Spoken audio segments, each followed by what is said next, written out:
Hey guys, I wanted to come on here and talk about a few tips that I'm going to share with you about some creative ways where you can spice up your love life.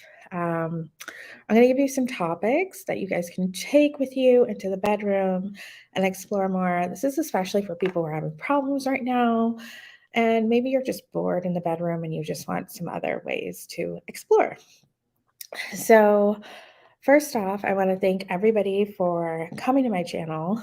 And for those of you that are new, thank you so much for coming here as well. I hope all this information is available to you guys for free, as well as the fact that I'm here to answer anything you guys have about sex or relationships. So, my first key or tidbit, I should say, for those of you that are looking for ways to spice things up, is role play. Role play is a great way to kind of step into character and a different persona for the night and kind of let your imagination run wild.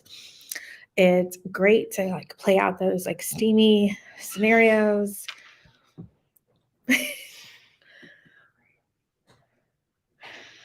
Um, and another way is to create a central bath where you have some candles, some rose petals, and just kind of indulge in like a sexy grooming bath experience. I feel like a lot of times we end up in baths and we don't really think of them as a sexy kind of experience. We think of them as more of a self-care experience, but you could make self-care sexy and also kind of revealing, your grooming habits to your partner. Anything that we kind of hide from our partner or just don't share as openly also sometimes can create that we think it's a mystery, but it actually can create more of a sexual experience by bringing them in to something like a bath. So another thing that I'd love to do with your partner would be a something called a sex game. So a sex game challenge where maybe you blindfold one another or you give each other massages as like a little treat. Maybe play like a little sex trivia game. There's tons of them around. And this way, you guys can kind of be a little bit competitive. And anytimes when you get the competitive juices flowing, you're automatically going to create that spark and that tension. A lot of times we forget that, some of that sexual tension can actually increase how and you enhance the sexual experience. So tension is actually good. Next thing that I think is really important is to be playful with one another. Make sure that you're laughing. Sometimes we almost feel like we get too comfortable with one another. We can't joke around. If you're not playful with one another, then you're going to lose that spark. You're going to lose that energy. So that's really, really key to have.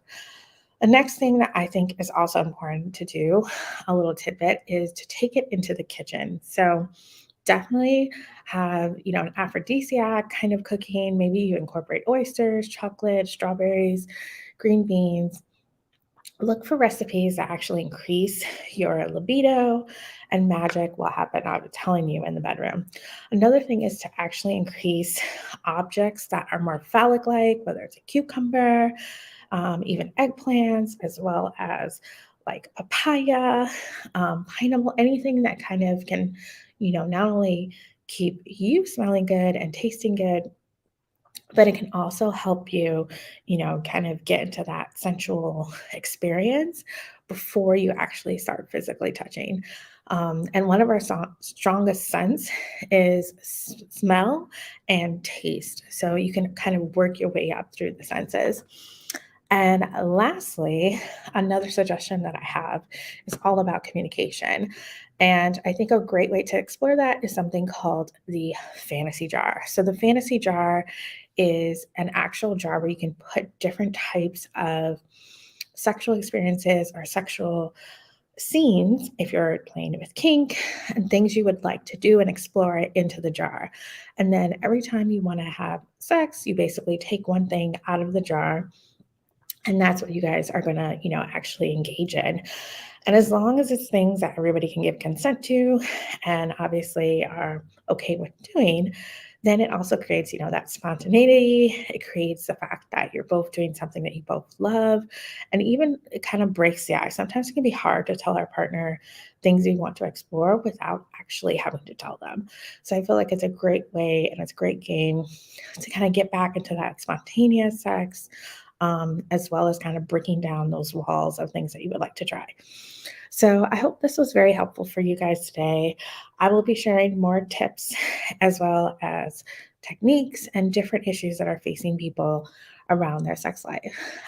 This is part of my series called 100 Days of Sex. So I will be doing this every day until we get to 100 days of tidbits and sexy tips all around your bedroom.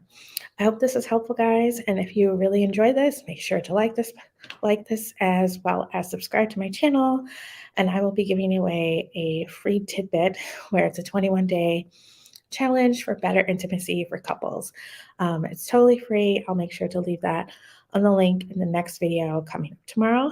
So I hope you guys are well, be sexy, be safe, and I will see you guys soon. Bye.